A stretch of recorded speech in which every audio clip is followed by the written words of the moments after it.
اللهم صل على سيدنا محمد النبي الأمي وعلى آله وصحبه وسلم.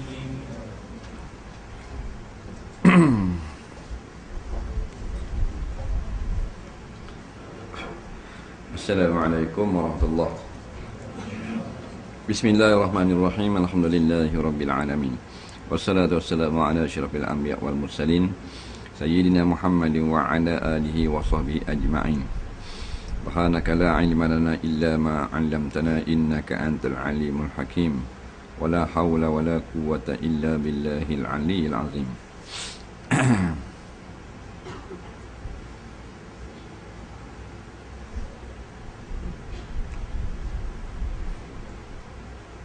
Muka surat berapa ya?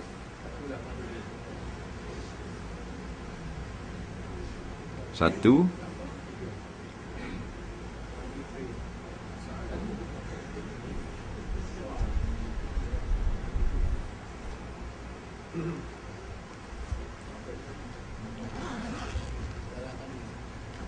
Qala al-mu'allif rahimahullahu ta'ala wa nafa'na wa iyyakum bi'ulumihi fid dharain amin ya rabbal alamin. Kata pengarang rahimahullahu ta'ala, apakah keburukan dan bahaya dari meminum minuman keras? Adakah keterangan-keterangan mengenainya? Baik, ditanya tentang mudarat minum arak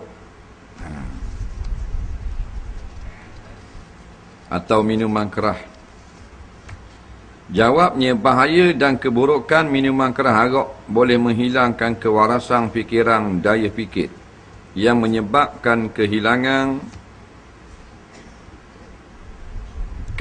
perasaan malu yang mendorongkan manusia ke arah melakukan apa saja dengan menurut keinginan nafsu dan kehendak syaitan. Lantaran itulah Islam melarang dengan kerasnya tentang minum arak, bahkan dimasukkan dalam kategori ibu segala kejahatan. Di bawah ini diikuti beberapa keterangan mengenai keburukannya. Qala Rasulullah sallallahu alaihi wasallam, al-khamru umul khaba'is, faman syaribaha lam tuqbal salatu arba'ina yawma, fa in mata wa hiya fi batnihi mata mayyatatan jahiliyatan. Bermula arak itu adalah ibu segala kekejian ataupun kejahatan. Maka siapa yang minumnya tidak diterima solat selama 40 hari. Maka sekiranya mati ia pada arak masih dalam perutnya, nescaya matilah ia dalam jahiliah. Soalan pertama pada malam ini iaitu tentang mudarat minum arak. Belum ni kita dengar sabda Nabi sallallahu alaihi wasallam, kullu muskirin khamrun. Tiap-tiap yang memabukkan adalah khamar. Jadi yang memabukkan manusia bukan mesti khamar. Dia umum khusus. Yang umum itu muskir namanya. Dan yang khusus itu khamar. Muskir setiap benda yang memabukkan. Yang dicipta untuk memabukkan. Adapun arak maknanya air yang memabukkan. Jadi kalau yang memabukkan menghilangkan akal, tak mesti arak. Dia ada dadah. Nah, tapi yang khusus daripada zaman dulunya iaitu arak lah. Zaman ni macam-macam lagi. Dah hukum sama dah, isyak dadah dengan minum arak, hukumnya sama. Nabi kata kullu muskirin khamrun. Semua benda yang memabukkan khamrun. Apa dia memabukkan? Contohnya heroin. Heroin ni cocok mabuk. Khayal. Maka Nabi kata heroin itu adalah khamar. Padahal hakikat suatu benda dia tak tukar. Heroin je. Khamar arak. Makna di sini serupa pada hukum. Hukum mana? Hukum mencapainya, iaitu haram. Sedangkan hukum zat dia lain, iaitu dadah tidak najis. Faham? Dan arak najis. Tak sama tak hukum zat, hukum ain zat ni benda tu lah. Arak kita pegang ini kena tangan, wajib kena basuh. Heroin kita kena tangan ke bakipah gitu Allahu akbar, takbir. Faham? Sah sembahyang. Jadi nampaknya maksud sabda Nabi kullu muskirin khamrun ini iaitu musyabbah bil hukmi, yang panggil diserupakan pada hukum haram. Ya, ini siapa yang isyak dadah sama macam minum arak, mabuk dia sama, tak hukumnya haram, sama-sama kena laknat belaka. Mabuk lain-lain nak. Arak pun dia lain mabuk. Bia tak sama dengan whisky. Whisky tak sama mabuk dengan toddy. Toddy lain dengan brandy. Brandy lain dengan stout. Faham? Dia lain-lain. Tak kira lah. Semua benda tu dia menghilangkan akal. Menghilangkan akal ni Arab panggil khamar. Nampak? Maknanya menudung akal. Akal kita berfungsi. Bila minum tidak berfungsi. Sebab tu jadi haram. Tidak ada maknanya bangsa pun yang memuliakan arak. Tak ada. Orang kafir pun marah arak. Kalau dia berfikir dengan warah. Faham? Pasal apa? Kalau orang kafir ada anak bini dia minum arak, dia mabuk tak? Dah balik dia buat molek dah anak bini dia? Tak. Faham? Semua ada keluarga belaka.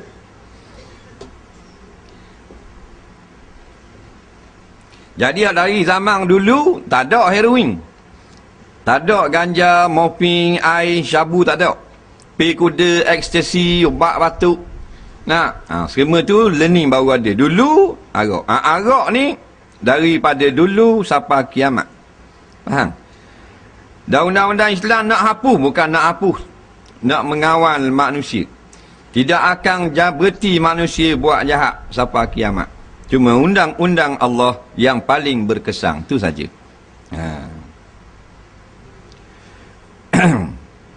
Batu orang yang guna obat batuk. Obat batuk ni dia dadah. Dia ada kalanya harus, ada kalanya haram. Bila haram, al-umuru bil maqasid. Pekerjaan kita ni dengan niat. Niat benda makan obat batuk. Pasal dia batuk 4 hari dah batuk, sakit tekok-tekok. Maka ad-daruratu tubihul mahzurah. Maka darurat berhajat kepada dadah untuk menghilangkan penyakit. Nampak? Tubih, maka jadi harus. Islam beri kebenaran. Tapi ad-daruratu tuqaddaru biqadariha. Dia ada kaedah. Darurah itu dia ambil sekadarnya sahaja. Sebab tu minum obat batuk, obat-obat lain yang jenis dadah hospital, dia ada dos tertentu. Lebih pada dos haram. Faham? Kerana dia adalah dadah yang diharamkan pada asal, jadi harus kerana berobat je. Faham? Tu makan kerana batuk. Ni tak batuk kerana nak sting. Nak khayal. Maka dia minum luar daripada tu. Tak satu sudu kecil dah. Satu pelepahnya. Faham tak? Sebotol sekali telang. Maka jadi hukumnya muskir, iaitu memberi khayal. Bila memberi khayal, masuk pada hadis kullu muskirin khamrun. Semua yang kita buat untuk mendapatkan khayal, hilang akal, sama macam minum arak.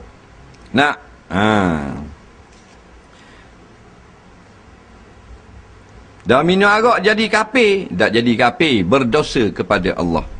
Faham? Jadi kafir ni menafikan ketuhanan, sembah berhala. Tu baru hilang agama. Tapi dia panggil fasik. Orang minum arak, fasik. Tidak boleh jadi saksi dalam mahkamah. Mahkamah kita sekarang ikut say sekali, saksi. Islam tak benar. Kerana bila orang itu dia boleh minum arak, bermakna dia tidak siuman, atau dia tidak semayang, dia tidak takut kepada Allah, maka dia juga boleh tidak takut berbohong dalam mahkamah. Daguana ditulis di tepi-tepi jalan, najis dadah. Hak tu pasal dia tak belajar ilmu fiqh. Kalau dia belajar ilmu fiqh, dia tulis najis arak. Pasal arak ni tak kira lah brandy, whisky, toddy, bir ke stout ke, dia najis macam air kecing. Bila kena tangan wajib kena basuh, kalau tidak semayang tidak sah. Adapun dadah dia bukan najis, dia haram kita guna, tidak najis, kerana dadah daripada tumbuh-tumbuhan. Faham? Candu daripada tumbuhan, heroin, morfin, ganja di tumbuhan belaka. Tumbuhan tidak ada tumbuhan hak najis. Ada tak pokok najis dalam dunia? Tak ada pokok najis. Yang najis anjing babi saja.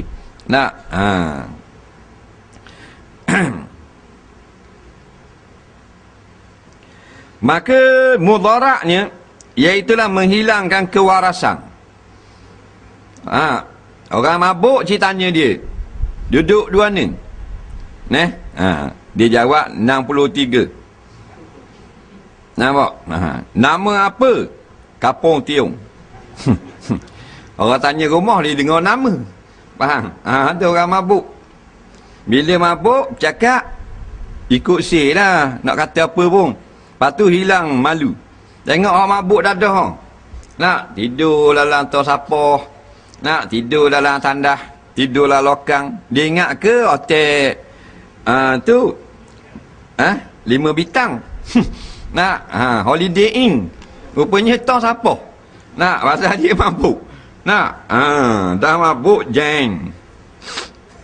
Dah boleh nak buat benda-benda pun. Dah tu dalam cerita Cina dia buat kungfu mabuk. Mabuk boleh kungfu, tu pelawak je. Faham? Dah mabuk kau bahan dia orang. Tak usah nak reka ke lah. Faham tak? Kemudian menghilangkan akan sifat malu. Nak tengok dalam disko-disko. Tengok dekat lounge, dekat bar. Faham? Pergi di Kuantan, pergi Johor Bahru, pergi Kuala Lumpur. Nak pergi Jalan P. Ramlee, Jalan Sultan Ismail, Jalan Bukit Bintang. Tarik ton terakhir tadah ni buih naik. Minum, hilang sifat malu. Nak balik di rumah baru sedar, seluar dak bakar. Orang cabut dalam disko ni, boyfriend dia cabut. Faham? Pakak ambil gambar, betul tak? Tak sedar lah, koyak. Bahan bodoh jadi macam kambing. Maka bila manusia hilang akalnya, maka tidak dapat berfungsi sebagai manusia. Dia tak boleh jaga anak bini dia bila dia hilang akal. Dia tak tunaikan ibadat dia kepada Allah bila dia hilang akal. Dia tak boleh jaga diri dia sendiri, jalan pun rebah. Maka ini mudarat. Faham? Tapi kalau mabuk yang bukan dia sengaja mabuk, tidak haram. Mabuk benda bukan mabuk arak. Seperti naik buah, nak naik motor ke laut. Tengok orang pergi candak sutong, dia nak pergi attack. Berlepas bawa dengan wah 5 dengan air 7-up. Nampak bertong-tong. Sampai laut mabuk. Mabuk tu tidak haram. Walaupun maknanya dia hilang akal juga. Mabuk hak haram ni mabuk sengaja minum.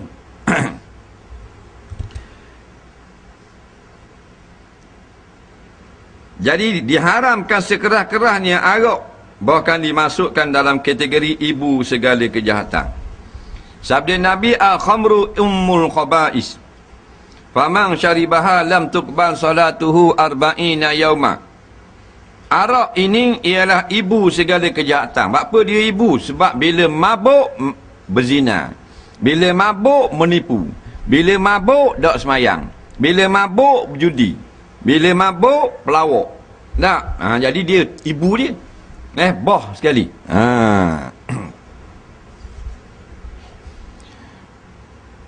Cuma kalau kita kalau hak jenis minum-minum arak ni orang kaya-kaya. Hak jenis dada kapung, hak cak ayang gitu jelah. Duk nyamborlah kapung. Perih. Setiuk heroin berapa dia ni? Berapa setiuk ni? Muat lebah tak mau.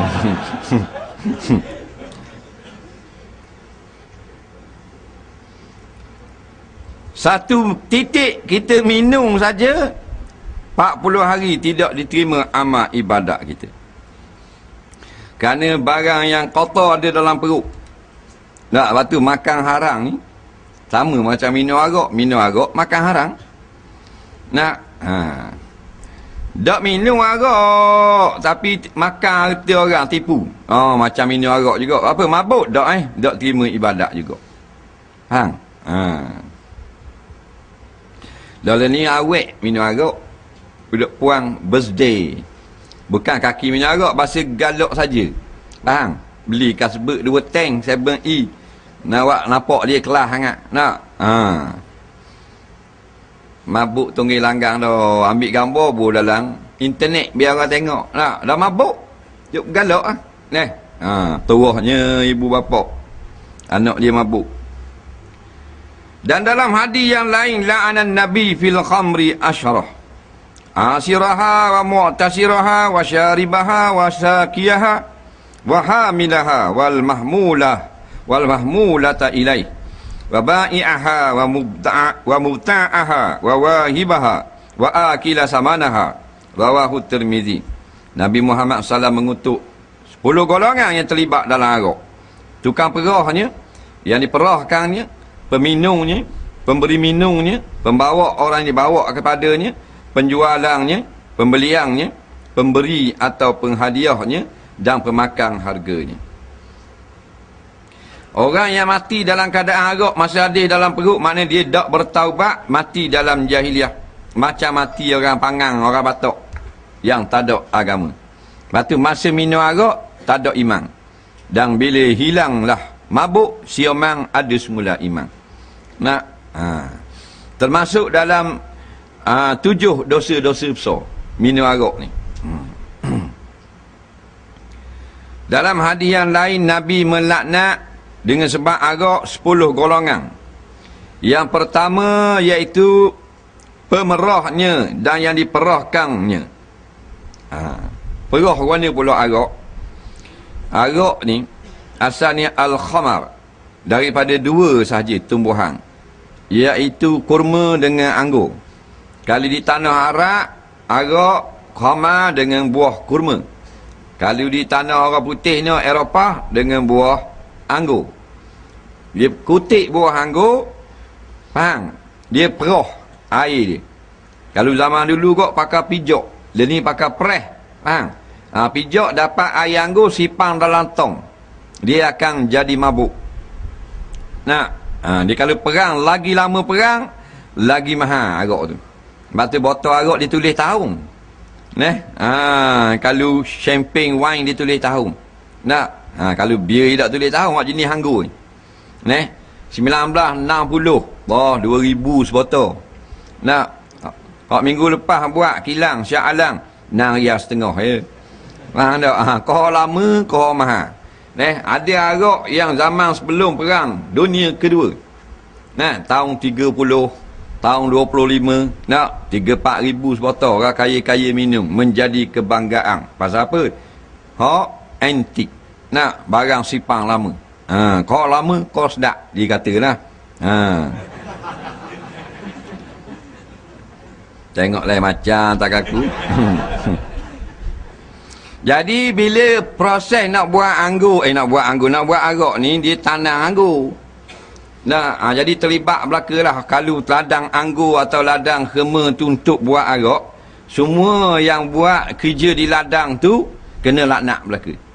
Tukang tanam anggur, tukang tanam khema, tukang sirang kebun anggur, sirang kebun khema, tukang racung, tukang baja, tukang petik buah, tukang perah, tukang jirik, kilang dia, dan yang tukang minum, faham? Ada orang kerja di kilang arak tapi tak minum arak, pasal dia warak, faham? Bagi dia warak. Lepas tu di kilang arak di Kuala Lumpur ada surat, tai lahu mayang lahu, tai garik mayang garik. Kilang arak ada surat. Dia gua ni semayang aja. Tak ramai lah, tapi ada yang sembahyang. Kerana pekerjanya orang Islam. Bukan di Malaysia saja, berlaku di Indonesia. Pekerja kilang arok orang Islam. Di Singapura orang Islam kerja kilang arok. Dia tak pakai hadis ni. Mana dia deraka pada Rasulullah. Maka bila deraka pada Rasulullah, sesat. Nampak? Allah kata, wa man ya'sillaha wa rasulahu faqad dhalla dhalalan mubina. Maka barang siapa tidak ikut perintah Allah dan Rasul, bukan perkara sunat, perkara haram dan perkara wajib, maka mereka lah orang yang telah sesat sebagai sesat yang nyata.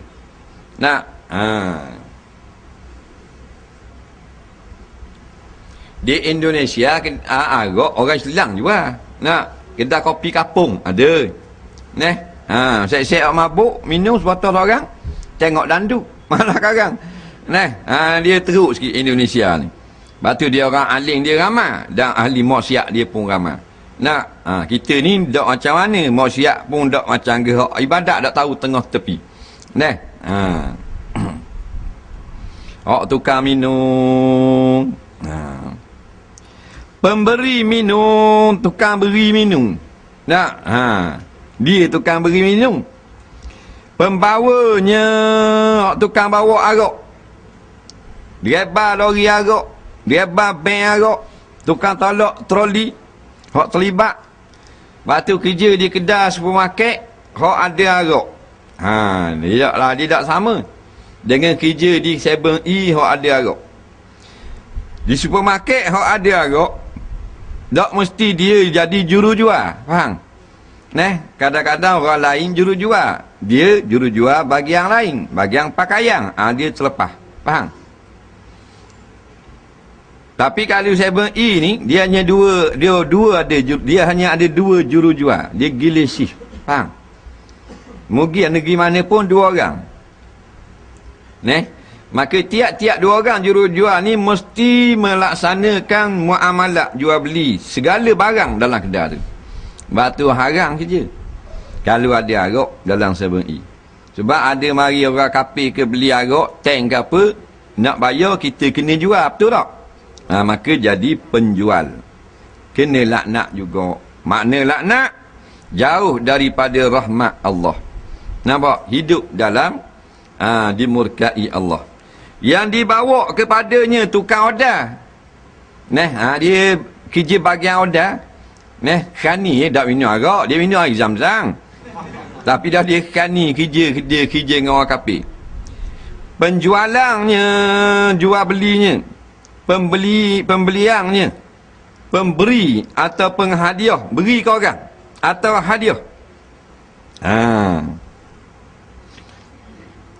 Dia hadiah ke orang kafir, kawan orang putih lah, baik sangat tak. Dia hadiah wine mahal 300 riyal sebotol. Dia tak minum arak, dia ayah haji. Tak kira ayah haji gila orang panggil. Jawabnya kalau bak arak tak boleh capur tangan. Dan pemakan harganya, siapa ambil untung atas arak, tak, maka dia kena laknat. Makanan dia tu jadi daging, tak terima semua amal ibadat. Pulau Tiomang, beres lah arak. Faham? Pulau Tiomang. Orang Pulau Tiomang cerita, rumah-rumah orang kampung buat kedai kampung buh gak arak. Pasal apa? Ambil untung, bebas cukai. Dah orang kampung minum arak? Tak. Orang putih mari Pulau Tiomang, faham? Beli arak. Dah kalau kata untung RM1 atas botol arak, kalau 4 botol, RM4 dah. Dah RM4 mana mari dah. Kalau tahu, kalau simpan 400 tahun, banyak ni. Faham tak? Dia kira bilang kat tu, padahal benda tu najis. Benda tu setan, tapi dah jahil. Bila jahil segera mak nenek jadi belaka. Dia besar untung arak daripada akhirat. Dah lepas-lepas kau nak minum arak ni, nak kerja kedai arak, tolong akak arak, kena taubat. Bila taubat baru Tuhan ampun. Dia kata kita tak tahu, kita token suruh bawa, kita bawa. Dia balori jawab. Jawabnya mun jangan jawab sini, mun jawab depan muka nakik lagi. Aku tak tahu ke. Aku dia tu lari boh tokel suruh bawa. Aku bawa lari. Aku tak reda. Tak reda mu jawab dalam kubur lagi. Tengok lepas awak jawab gitu. Faham? Kalau anggap lepas tak apa lah. Betulkah pendapat yang mengatakan bahawa arak kalau diminum sikit dan tidak mabuk tak apa? Atau zina kalau suka sama suka tidak salah? Betul tak begitu? Tidak betul. Allah Ta'ala tidak berkata begitu. Nabi Muhammad SAW pun tidak menerangkan begitu. Para ulama' pun tidak berkata demikian. Jadi nyatalah kepada kita pendapat atau kata-kata itu keluar dari mulut lidah orang jahil mengenai Islam atau dari golongan yang telah dikuasai dan dipengaruhi oleh nafsu syaitan semata-mata. Sebenarnya setiap yang dilarang Islam sama banyak atau sedikit hukumnya tetapi haram. Itu juga mengenai perbuatan zina, sama ada suka atau tidak hukumnya sudah jelas haram dalam Islam. Dan diharap jangan terpengaruh dengan kata-kata yang mengeliru lagi menyesatkan. Ada pula orang kata kalau minum sikit tak mabuk. Iaitu bila tidak mabuk tidak haram. Jadi hak ni tak betul. Yang sebetulnya meminum sikit haram dah, sekalipun setengah titik. Nampak? Al-muskiru haramun sawa'un kana kasira am qalila.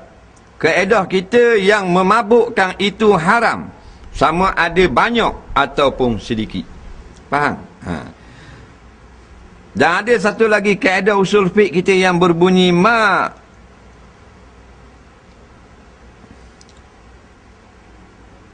muskirun kasiruhu wa qaliluhu haramun. Apa yang memabukkan bila banyak, maka sedikit pun sudah haram. Tu kaedah dia. Faham? Jadi kalau main minum arak mabuk baru haram, minum tak mabuk lah. Nak? Boleh ejah. Dia boleh ejah? Boleh ejah. Nak? Dia arak ni dia ada hak jenis mudah mabuk. Yang keras arak dia, alkohol dia tinggi. Macam whisky, yang kobo minum. Kobo minum tengok gelas dia besar ni. Besar ni gelas. Cerita kobo. Tu whisky. Kena segelas tu nungginya. Gelas cek macam hitam-hitam gelas. Gelas kecil tu kalau kita isi dengan bir, tak mabuk. Bir ni segelas besar baru kaya. Faham? Pasal apa? Kandungan alkoholnya rendah. Tak? Stout tinggi pada bir, rendah pada whisky. Sebab tu minum stout, dia gelas dia tinggi. Bir gelas dia besar. Pasal segelas besar, kalau Melayu baru mabuk. Orang putih 5 gelas tak mabuk ni kalau bir. Faham? Tapi kalau whisky dia keras. Jadi kalau jenis kalau minum 5 gelas baru mabuk bir, dah minum 3 gelas. Tak haram, tak mabuk, dah haram. Faham? Jadi hukumnya ngaruk belaka-belaka. Satu titik tu haram dah kerana dia air najis. Faham? Dia tak nanti banyak. Pasal kata dia saja setitik, dia setitik masuk dalam air kita secawang, jeng habis air secawang. Teh openg kita segelas, titik air bir setitik, habis jadi najis. Sebab menang dia sama, pasal dia najis. Nampak? Barang haram dia gagah. Iza jitama'al halal wal haramu ghullibal haram. Apabila bercampur yang haram dan yang halal, maka hukumnya beri menang kepada hak haram. Setitik air arak campur dengan segelas teh pink atau tokak ali, jeng habis segelas, jadi najis.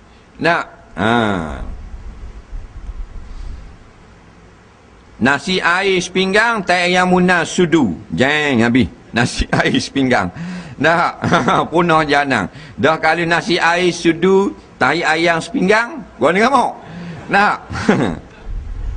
Wandal ni minum sikit tak apa, tak mabuk. Jadi orang hak minum lama-mula memang dia mabuk sama. Orang hak biasa dah banyak baru mabuk. Pasal perut dia sama dah. Maka hukumnya tetap haram. Siapa yang minum arak dan dia kata arak ni haram, maka dipanggil mukmin asi. Orang beriman tapi berdosa. Siapa yang tak minum arak atau minum arak tapi dia kata arak ini tidak haram, jadi kafir laknatullah. Batal agamanya serta-merta, tak boleh tanam kubur Islam. Faham? Dah berzina pula orang kata kalau suka sama suka tak haram. Oh, sedap gamuk. Jadi malah dalam masalah ni rogo ialah haram tau. Merogo ialah haram. Dah tak kepunuh gitu. Datuk ramai-ramai ni tu budak-budak tu suka sama suka ke kan ni? Suka sama suka tak? Oh, sedap lah. Kerek tu imam tak mari subuh. Gimana? Boleh awet baru malam. Suka sama suka tak haram. Faham? Dan yang pula duduk dalam larak, orang jabat agama mari, jangan lari. Suka sama suka bos. Faham tak? Betul tak wek? Betul. Betul beres. Nah, punah janang alang ini. Sebab tu dia haramkan kahwin muta'ah. Nampak? Yang dihalalkan oleh Syiah. Dia sama macam zina. Kita nak ke orang puang ni, kita nak tidur dengan dia, nak berzina dengan dia, taklid mazhab Syiah, akad nikah. Aku nikah dengan kamu selama 1 malam saja, bila esok menjelang subuh, engkau telah tertolak. Sedap tau? Dalam mazhab Syiah, boleh buat gitu. Setubuh tak haram. Kena lapah dulu gitu. Lepas tu ramai nak ikut Syiah ni, faham tak? Nampak lagi? Pasal dia nak hak muta'ah tu, bukan dia nak orang semayang tau. Dia nak hak muta'ah tu. Bini ada dalam rumah, dah boleh buat gitu? Boleh buat. Orang muda, orang bujang boleh, hak ada bini pun boleh juga. Faham? Dia nak berzina dengan orang puang, bini dia ada dah di rumah, dia kena lapah. Syiah, faham? Lapah dengan puang tu, aku kahwin dengan kamu selama 1 malam, dan bila menjelang esok, maka kamu kira tertolak. Dia panggil nikah berwaktu. Contoh semalam, sebulan. Dia eret puang tu hidup pula tiamang sebulan. Aku kahwin dengan kamu selama sebulan, dan selepas sebulan kamu dikira tertolak. Faham? Maka boleh buat apa saja macam laki bini. Best tak? Best Syiah. Faham tak? Sebab tu dia nak sangat. Orang muda-muda learning taklid mazhab Syiah, jadi Syiah. Faham? Pasal saat ni bukan nak mendekatkan diri kepada Allah dah. Faham? Kerana nafsu. Betul tak? Dah tak punah jahanam. Dah lepas tu kalau mengandung, dah laki tak ada dah. Menjelang subuh tak ada dah laki. Tercerai dah. Faham? Dah anak berderut terang kali. Tak tahu apa dia nak beri nafkah. Punah jahanam habis. Nak?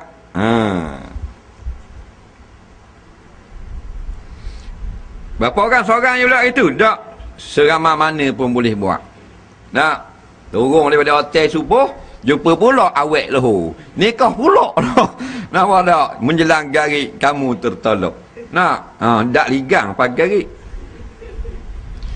Lebih pada 4 pun boleh, 1000 orang pun boleh. Molek ke tak hukum gini? Tak molek. Pakai akal warah lah. Tak. Kata gopolang ni, gopolang sesak lagi menyesakkan.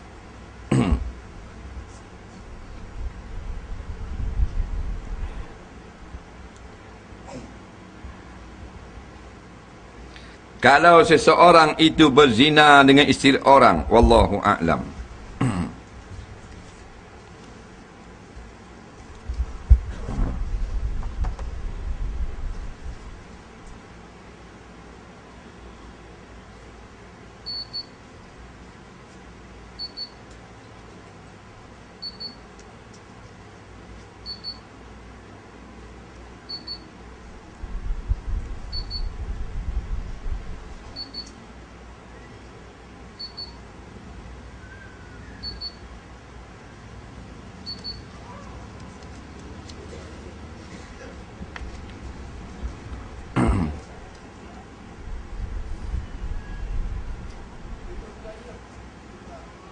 Orang Yahudi main bola kepala cucu Nabi. Zaman Nabi mana?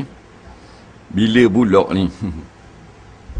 Tak ada berlaku kira orang Yahudi main bola kepala cucu Nabi. Ngaruk belaka ni.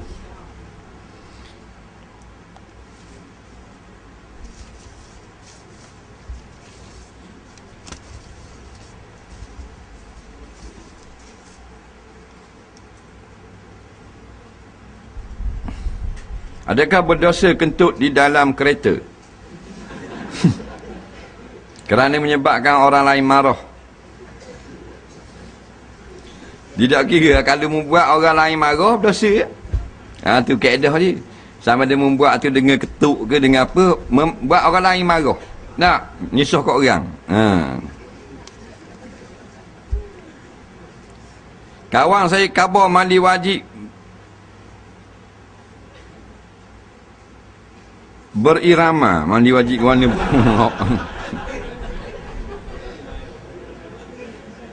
mandi wajib berirama.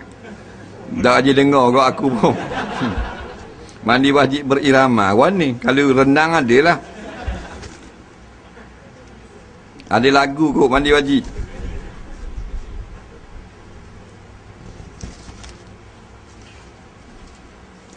Suami adik saya telah kahwin lagi. Tanpa pengetahuan adik saya. Setelah adik saya tahu, adik saya pun tanya pada suaminya, kenapa kahwin lagi? Apa yang tak cukup? Suaminya jawab, hanya untuk sementara saja, bukan nak teruskan untuk selama-lama. Jika perkahwinan suami itu kekal seminggu, kekal sehingga akhir hayat, apakah hukum kata-kata suaminya itu? Apakah ia dikira sudah jatuh taklid?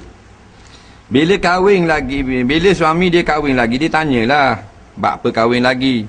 Suami dia nak suruh bertenang isteri lama nombor 1 ni. Dia kata abang kahwin ni sementara je, bukan selama-lama. Nak gitu lah. Mana sedap sikit hati bini tua dengar. Sementara je, mungkin esok lusa cerai aku. Jadi apa hukum? Jatuh taklid tak? Tu tidak dikira taklid. Taklid ni kalau buat sesuatu benda. Kalau membuat satu benda, kalau aku buat satu benda. Faham? Dia ada kalau. Ni kenyataan saja. Boleh jadi makna perkataan ini majas. Boleh jadi makna perkataan ini hakikat. Kalau hakikat maknanya dia akan berpisah. Tidak lama lagi. Tapi belum tahu bila tu. Esok atau tahun depan. Ataupun dengan makna majas. Yang ini sementara hidup dalam dunia je. Boleh juga. Faham? Jadi dalam sementara hidup dalam dunia je, nikah dengan bini muda ni. Maka kemati tak ada lah. Jadi dua makna tu boleh jadi belaka. Bila boleh jadi belaka, tidak terjadi taklid. Faham? Anak saya sekarang ni dalam patang bersalin. Setelah hari ke-42, darah nifasnya sudah tiada. Dan anak saya sudah solat. Anak saya sekarang ni dalam patang bersalin. Setelah hari ke-42, darah nifas sudah tiada. Dan anak saya sudah solat. Tapi pada hari ke-58, katanya darah datang lagi. Apakah darah ini masih dikira darah nifas? Kerana masih dalam tempoh nifas. Hari ke-42 berarti darah nifas. Maka dia pun mandi semayang macam biasa. Hari ke-58 keluar pula darah. Darah benda ni. Jawabnya tak tahu. Keluar hari ke-58 tu banyak atau sedikit. Faham? Kalau sedikit saja, boleh dikatakan darah istihadah. Sekejap saja. Kerana dia telah berhenti lama. Walaupun ada pendapat mengatakan masih dalam lingkungan tak sampai 6, tak lebih 60, walaupun keluar sedikit ada darah nifas. Tapi masa yang suci itu tak ada darah, dikira masa suci. Jadi bila keluar darah tu, atas darah istihadah boleh semayang, atas darah nifas tak payah semayang. Berhenti pula hari 59, maka mula semayang balik. Soalan seterusnya.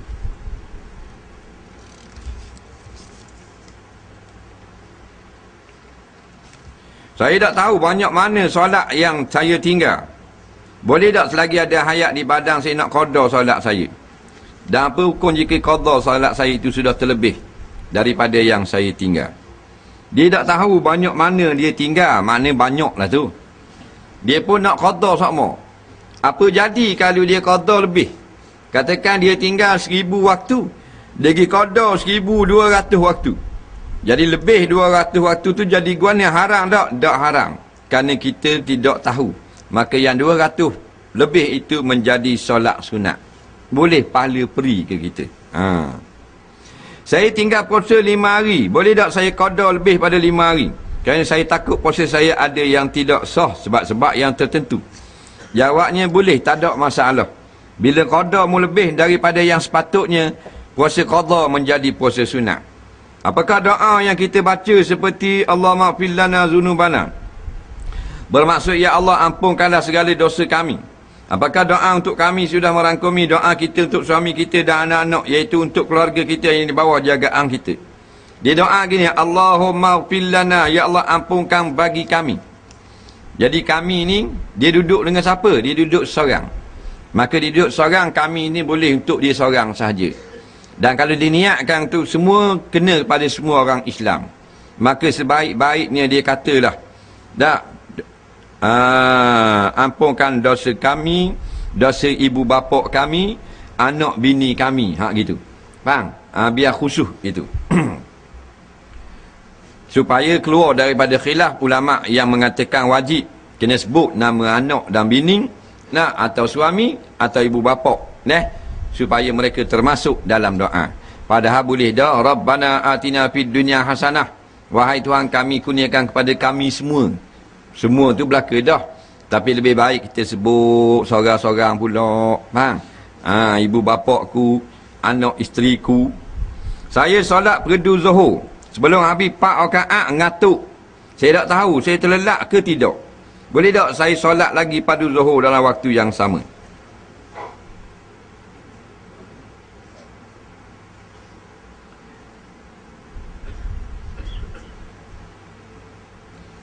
Dan habis 4 rakaat dia pun ngantuk. Lepas tu dia tak tahu dia solat tu habis ke tak. Dah mana gitu. Dah mu salam ke tak? Salam dah semayang, lepas tu mari berasa tak sedap pula. Tadi ngantuk dalam semayang, boleh buat sekali lagi. Kalau kita yakin dah kita buat tu 4 rakaat, tak boleh buat sekali lagi. Tapi buatlah solat sunat untuk menampung kekurangan solat fardu. Yang boleh kita buat semula solat fardu, ada tempat yang kita yakin benda tu tak betul. Contohnya baru kita teringat kita mayang garik 2 rakaat saja, maka baru boleh buat semula. Atau kita teringat sahih dah, kita dak rokok rakaat pertama mayang lohor tengah hari tadi, boleh buat semula. Kalau mari muskil tadi aku terlelak ke dak, aku betul ke dak, aku rokok molek ke dak, tak boleh buat semula, tapi buat solat sunat. Faham? Solat sunat dia akan mengurangkan, menampung kekurangan solat fardu. Apa hukum jual deriang pakai timbang dengan kulit, atau buah lain yang biasa ditimbang dengan takar? Kalau ayam pula biasa ditimbang dengan kepala, lepas tu kepala pula dia buang. Jawabnya balik kepada uruf belaka. Kalau uruf masyarakat telah menerima deriang itu dengan ditimbang, maka harus kita jual beli dengan ditimbang. Cuma yang haram jangan menipu pada timbangan. Barang kurang dia pakai cukup. Tak sampai cukup kilo dia kira sekilo. Deriang tak sampai sekilo kira sekilo. Hak tu haram. Nampak? Kemudian pula, jikalau maknanya kita buka, tengok isinya tak molek, maka wajib tukang jual menerima balik buah tersebut. Kerana barang dalang. Barang dalang, kalau molek, rugi tak tukang jual? Tak rugi, pasal tukang jual ikut harga timbang. Dah kalau tukang beli rugi tak? Barang molek, dia jual RM10 sekilo. Tak tahu isi molek ke tak tukang jual. Tiba-tiba isi molek, rugi tak tukang jual? Tukang beli tak juga. Dah kalau isi tak molek, tukang jual rugi tak? Tukang beli, tu tak benar dalam Islam. Faham? Jadi boleh pulang balik. Tak terima pulang balik, cokeh mata. Yang tak boleh pulang balik, isi waktu beg luar, bola Tupperware. Tengok molek dah, cek. Dia balik rumah, dia kata tak molek pula. Tu tak boleh tukar. Faham? Jaga-jaga baik. Lepas tu jual ayam pula, timbang kepala-kepala. Lepas tu bila dah tengok tu, nak wik orang, kerak kepala. Dah tuang dia nak tak kepala? Orang hak beli nak tak? Ke singgang kepala? Nak tak? Nak boh.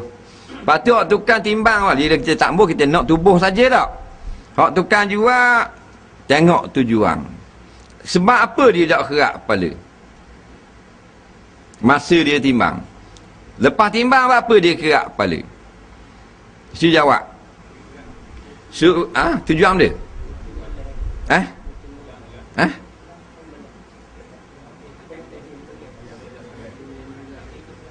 Ayam tu ayam sembelih. Dan ayam sembelih boleh kerak masa belum nak timbang. Ayam seekor dia pun ambil pegang nampak kepala kat sembelih pak kerak dulu baru timbang. Atau timbang dengan kepala tapi tolak harga kepala. Boleh tak? Tapi dia timbang dengan kepala benda tujuan. Kalau tujuan ni supaya berat tu dapat lebih sikit atas kepala tadi, untunglah dia, maka haram. Faham ke? Nah, lepas tu kita pun tak setuju. Tak setuju, kita kena kerak kepala dulu baru timbang. Lepas tu kita pergi beli kak, boleh kau peling tak? Tak boleh kau peling dah. Pasal apa kita pergi beli? Faham tak? Kalau kita nak dia timbang tak ada kepala, kena khabar. Ayam seekor tapi timbang kerak kepala dulu baru timbang ni. Faham tak? Jadi awak tukang jual pun tak boleh kerak kepala. Kalau kerak kepala dulu rugi. Nampak dia nak nipu situ. Betul tak? Dah. Bila gitu sah ada berlaku jual beli. Tak ada. Kedai lain pula. Di kedai lain tak boleh kerak kepala juga. Beli ayam sendiri senang meleh.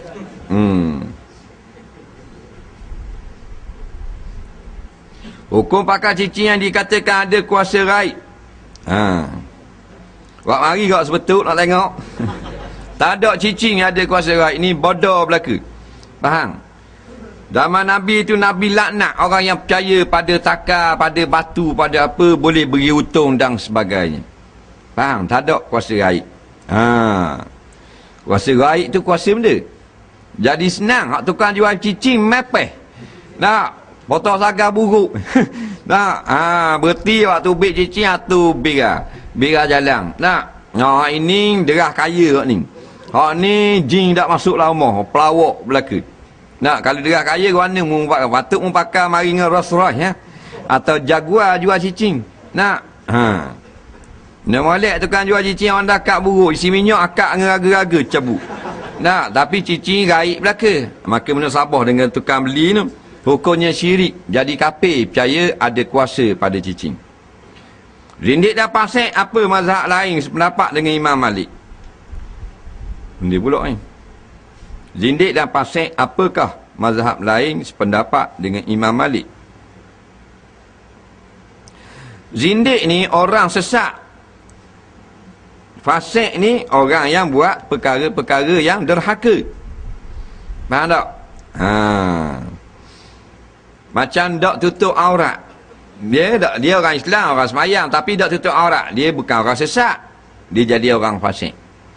Zindik ni orang Islam juga, tapi sesat daripada jalan yang sebenar. Umpama dia pegang ajaran pegangan dia semayang niat. Murtad lain, orang yang keluar pada agama Islam. Zindik orang Islam yang mengaku Islam, tapi amalan dia terkeluar daripada Islam. Seperti tak wajib semayang atau semayang niat. Pergi Mekah Pulau Pinang, tak wajib pergi Mekah di Arak tu. Ini orang sesat yang masih duk yakin dia Islam, dan pengajian dan percakapan dia yang bersekitar dengan perkara-perkara Islam. Dia panggil zindik. Soalan seterusnya.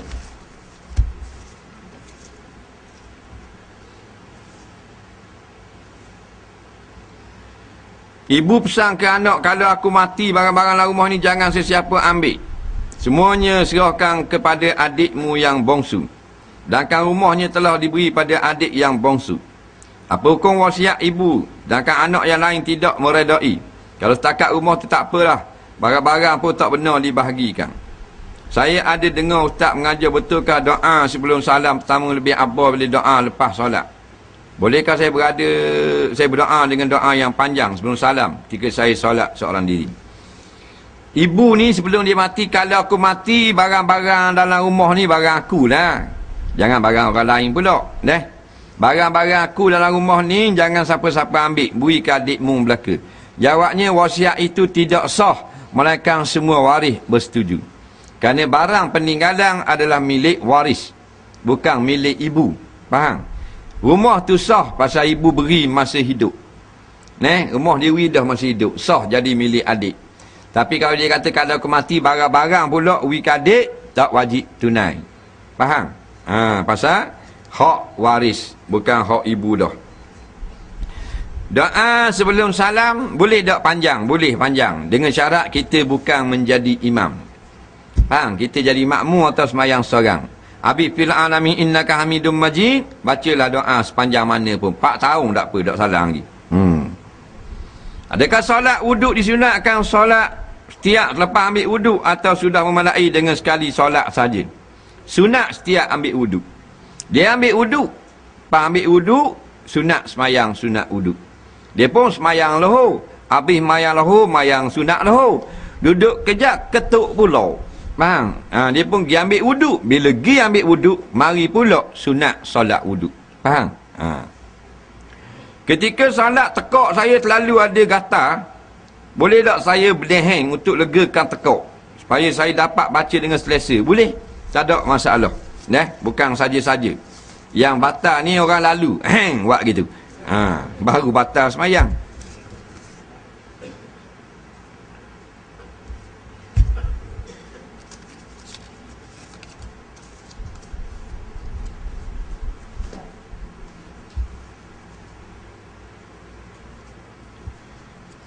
Edah cerai masa nipah. Adakah bila suci dari nipah itu dikira satu kuruk dah?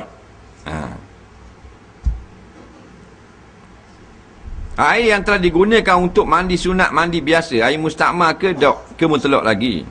Maksud sebenar anak yatim. Kematian ayah ke mati mak?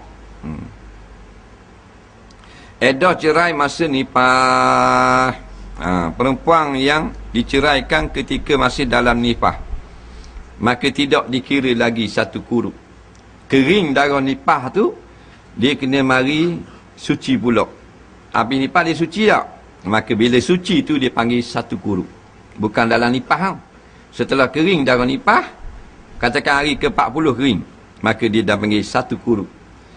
2 kuruk lagi, habis 3 kuruk. Faham? 2 kuruk lagi gua ni. 2 kali haid lagi.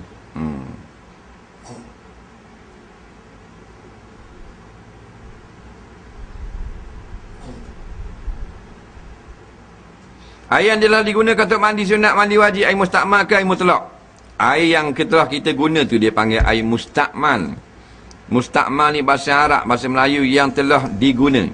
Istakmala yastakmilu istikmalan fahuwa mustakmilun wa zaka mustakmalun. Faham? Mustakmal, air yang telah diguna.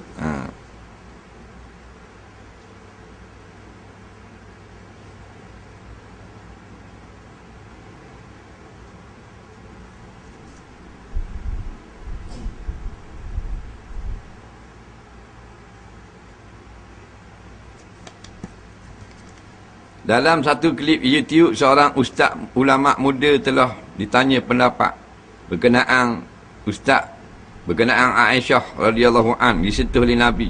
Baginda terus kerjakan solat tanpa mengambil wuduk. Ustaz ni mengkritik jawapan ustaz yang kononnya tak ada sandaran dan dalil yang jelas. Jawab apa pula? Masalah Aisyah. Dia bangun tengah malam, dia raba-raba kena kaki Rasulullah.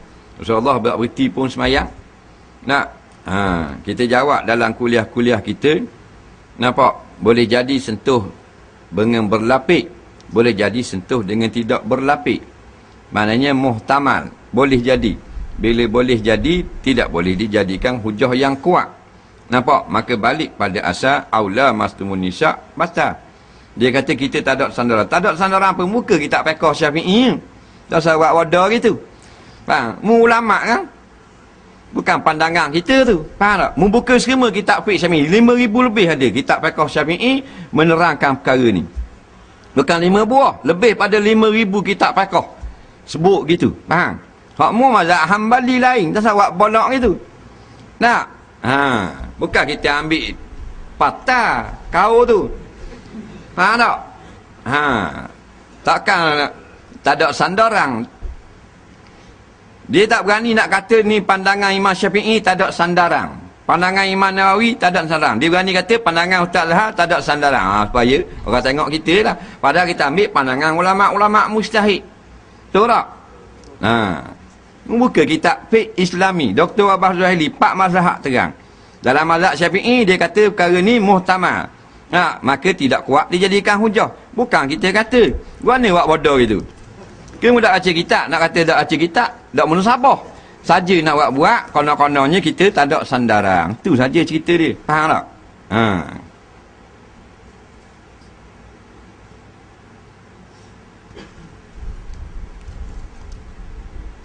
Lepas saya vacuum motor, tangan saya ada kesan minyak hitam.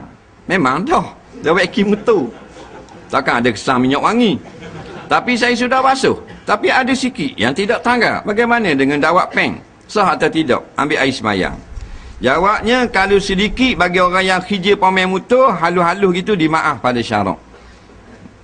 Kalau dawat peng, kita kena basuh dulu. Lepas tu bila basuh, maka ada lekat lagi hak baki, hukumnya sah. Kerana yang lekat itu bukan jiring. Dia hanya asar, warnanya saja. Soalan seterusnya. Wali yakin sama tak? Macam qadi atau wakil wali. Kalau wali ayah perempuan minta qadi nikahkan anak perempuan, adakah sah perkahwinan itu? Sah kan? Pasal dia ayah perempuan. Yang tak sahnya ayah pihak laki-laki. Wakil kepada juru nikah. Mana sah? Dia bukan wali, ayah laki. Dan ni ayah puan, wakil ke juru nikah. Sah tak? Sah lah. Ke belakang ini saya selalu ada masalah dalam hati saya jadi serabut. Macam mana nak hilang serabut ni? Soalan juga. Manalah kita tahu nak hilang serabut. Nampak? Jadi benda apa yang kita serabut tu? Umpama banyak benda. Jadi soalan kita nak jawab, apa payah? Jawapan dia. Faham? Serabut pasal anak-anak lah balik. Kalau bisi bangun kali. Jawapan ni kita dia patah. Dia lain-lain jawapan. Serabut tu sebab benda. Serabut pasal dia ni dah usaha sama dah berjaya lagi. Tu jawapan lain pula. Jadi terus berusaha. Allah nak tengok kita. Nak terus berusaha, bertawakal kepada dia. Adalah satu hari kita akan dapat kejayaan. Tu kalau serabut pasal negara tak jadi-jadi lagi. Serabut ke bini tu bukan lain, ni payah sikit. Berapa pula? Berakhir beli dok. Berakhir blebeh dok. Dia uguk saya. Uguk benda nak suruh saya bini. Tu cara lain pula. Jadi banyak bahasa kalau serabut.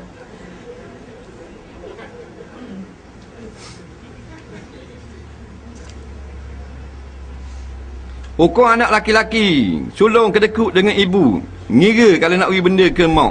Dan natu perempuan kedekut juga, tak pernah beri benda ke mak tok tua. Kalau ibu mertua cepat-cepat ni beri. Bahasa orang kedekut. Nak soalan hukum orang kedekut. Mak dia tanya anak dia ni kedekut sangat dengan mak. Kalau dengan mak tok tua lambat minta benda beli. Ni anak yang tidak mengenang jasa ibu bapa. Tak usah bergaluh lah. Tapi jangan siapa kita lah ni, siapa tak ada harta. Dah galuh gaji kita 1,000 sebulan. Apa salahnya beri 100 ya ke mak sebulan. Kita tinggal 900. 900 dengan 100 mana banyak? Dah? Tak? Jenis tak kira lah kadang-kadang jenis natu kedekut. Jangan kedekut dengan ibu bapa. Walau ibu bapa kita jahat kali pun. Faham? Walaupun dia tak taat perintah Allah, tak akan tudung dan sebagainya, kita jangan kedekut dengan dia. Ada 50 wi 50, ada 10 wi 10. Biar dia kaya dah pun. Ibu bapa kita kan? Nak tanya berkatnya kerja kita ni tak. Kalau bini beg tangan 600. Kasut 400. Lecu 60. Faham? Obat tiak 80. Kenapa? Gemak kain batik selah tak wi sebulan. Apa benda bahasa anak ni? Anak belum tung lagi. Jenis duduk rumah tok tua tu kok. Cakap dah kopi jangan wah tepi. Hebat sangatlah. Tak je beli beras duduk rumah tok tua. Maka ketara hak mak tok tua tu. Anda kata sedap mak nasi ini. Dak mak nak. Dak mak gula. Dak ada bapak. Beli kau ikan tak. Dah muduk rumah mak ayah orang lain, faham? Bukan rumah mak mu tu. Mak orang lain, mak orang lain, mak tok tua mu. Apa salahnya hari ni dia beli ikan, esok kita beli pula. Minggu kali kita beli beras supik. Nah, lalu-lalu kot bandar tengok rajuan saya, beli kat saya. Boleh 10 yang macam-macam masa. Rembah tebak atas meja mak tok tua. Ke mana? Payah sangat. Bukan payah, jenis tak reti bahasa. Nak? Natu anjing orang bagi. Pandai makan kedarah je. Tak usah kata nak beli gelang ke mak tok tua boleh gaji, nak beli kasut baru, lepas baru dak. Makan periak mo.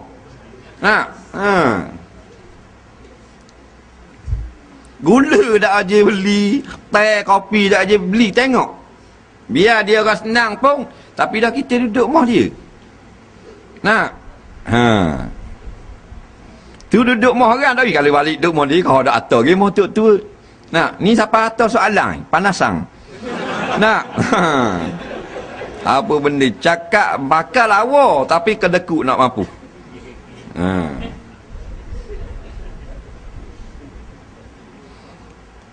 Kenapa perempuan ada 9 nafsu, laki-laki ada 2 nafsu je? Tolong terangkan.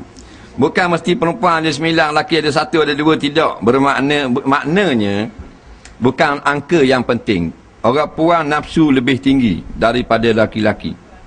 Nampak tak? Sebab tu laki-laki berkhitang untuk bersih daripada najis. Bukan untuk mengekang nafsu. Perempuan berkhitang untuk kekang nafsu. Kerana nafsu perempuan tinggi. Perempuan dia lebih tu. Orang lain tak agak cetong dia. Orang bagian nafsu lebih. Sebab tu kalau kita beli dah satu-satu benda, dia akan beli pula. Dia tidak memadai dengan sekali beli. Tak. Dia adalah juru beli terhebat di atas muka bumi. Kita iklan je. Orang puan lebih. Dah ada gak. Ni atas jalan kebiasaan. Orang puan nafsu dia lebih. Cuma dia jenis orang puan, jenis malu tak nampak sangat. Tak? Mu nikah dengan dia, mu tahu lah. Dan yang ngamuk, dah tak jadi apa. Dah nak kata misya, tak jadi apa. Tak takut sikit. Dalam bahagian nafsu pun gitu juga. Dalam bahagian rumah tangga. Lebih dia mau. Kita ni tak nak makan telur lah. Tengok pada pagi-pagi makan telur 2 teh. Kata. Kucah telur nak suruh orang tengok ni. Makan telur power. Ayah kapung. Orang tak tanya ayah kapung tak main ayah bandar. Kono-kono bisa lah. Tak dah 5 minit.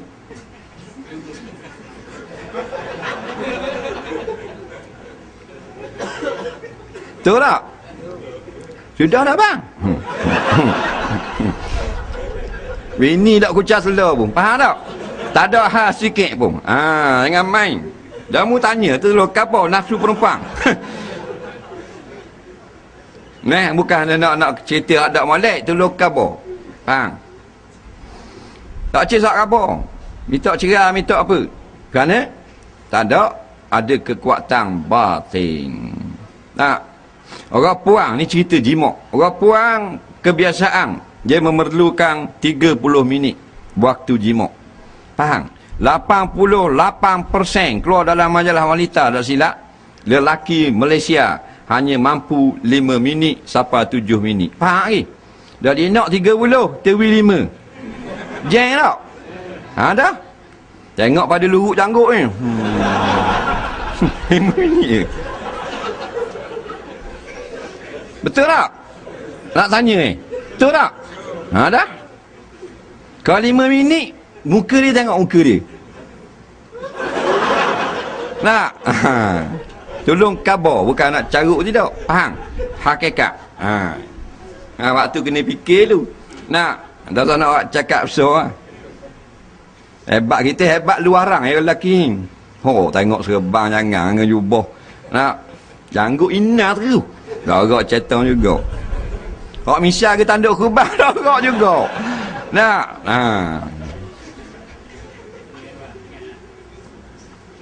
Cakap boleh Apa kata dengan menawarkan duit dikira judi? Seperti money drop. Dia money drop ni gini. Kalau duit tu dapat ke kita dah dalam satu tekaan semula sebelum tu. Bila kita teka pula, hilang pula duit tu, jadi judi. Faham tak? Kalau duit tu semua bukan hak kita belaka, tak jadi judi. Dia kena jadi hak kita tak lagi. Jadi dah. Kita teka, alah pula hilang. Judi namanya. Faham? Suara perempuan itu aurat. Kalau penyanyi perempuan dapat bayaran, adakah duit itu dikira haram? Tiap-tiap perkara yang haram dan kita menerima upah, maka jadilah duit kita haram. Masalah kecil malang. Untuk basuh sedikit-sedikit air kecil, tidak hendaklah budak dimaafkan. Kena pada kosing ke kena basuh habis? Masalah kecil malang untuk membasuh sedikit-sedikit air kecil budak dimaafkan. Kena pada kosing ke kena basuh habis? Tak faham soalan ni. Kalau saya solat sendirian, apakah hukum sunat jika mengangkat takbir lepas tahiyat awal? Kita berdiri pada tahiyat awal, sunat angkat tangan. Diri daripada rakaat pertama, rakaat kedua, tak sunat. Diri daripada rakaat ketiga, rakaat keempat, tak sunat. Yang sunat angkat tangan masih berdiri dari tahiyat awal ke rakaat ketiga. Itu baru sunat. Dah akad sah dah semayang. Akad boleh pahala. Berkau-kau orang perempuan pakai cincin kat jari tengah dan jari telunjuk. Nabi larang. Disuruh pakai jari manis dan jari kelingking saja. Apakah hukum baca amin lepas baca Fatihah ketika dalam solat? Adakah amin dikira rukun solat? Amin ni sunat hai'ah saja. Siapa baca boleh pahala dan siapa tak baca sah dah semayang dia. Siapa amin dia sama dengan amin Tok Imam, maka dapat keampunan dosa yang telah lalu. Betul ke kalau solat Jumaat 3 kali di tempat yang sama automatik dikira masjid? Jawabnya tidak betul. Bukan kira automatik gitu. Sekali sudah memadai. Kalau kita buat Jumaat, maka jadilah tempat itu masjid. Ataupun surau, tapi tuan dia tukar niat, aku jadikan surau ini sebagai masjid, jadi masjid juga. Faham? Tapi kalau bukan masjid tu hak kita, orang lain gitu dia papan tanda buah masjid, tak jadi masjid. Dia atas tuang punya bangunan, tuang punya tanah.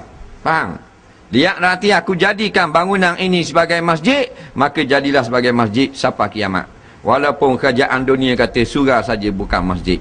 Kerana hukum masjid atas surau bukan atas kerajaan, atas tuang punya bangunan ataupun tanah. Apakah surau yang digelar surau diri Jumaat sama dengan masjid? Jawabnya bila diri masjid jadi masjid, bila diri surau jadi surau. Tapi kalau surau atau rumah atau kilang atau bangunan kita niat masjid, jadi hukumnya masjid. Dia kena niat. Faham? Dia bukan masalah orang lain. Kena niat sebenarnya. Dan kalau kita buat tayat masjid itu jadi masjid tak? Tak jadi. Kalau kita pergi niat itikaf itu jadi masjid tak surau tu? Tak jadi. Tuang punya surau, tuang punya tanah, niat jadi masjid, maka jadi masjid. Bila jadi masjid, marilah raja mana pun dia tukar balik jadi surau, tak jadi dah. Kerana dia bukan tuang punya tanah, bukan tuang punya bangunan. Bila kita dah niat jadi masjid, kita niat balik jadi surau, tak jadi dah. Kerana martabat masjid bila dah habis tinggi sekali, tak akan sah niat tukar martabat turun menjadi surau. Wallahu a'lam. Bismillahirrahmanirrahim. Allahumma anfa'na bima 'allamtana wa 'allimna bima yanfa'una rabbana zidna 'ilma. Rabbana atina fid dunya hasanah fil akhirati hasanah wa qina adzabannar. Sallallahu sayyidina Muhammadin wa ala alihi wa sahbihi wasallam. Walhamdulillahirabbil alamin. Assalamualaikum warahmatullahi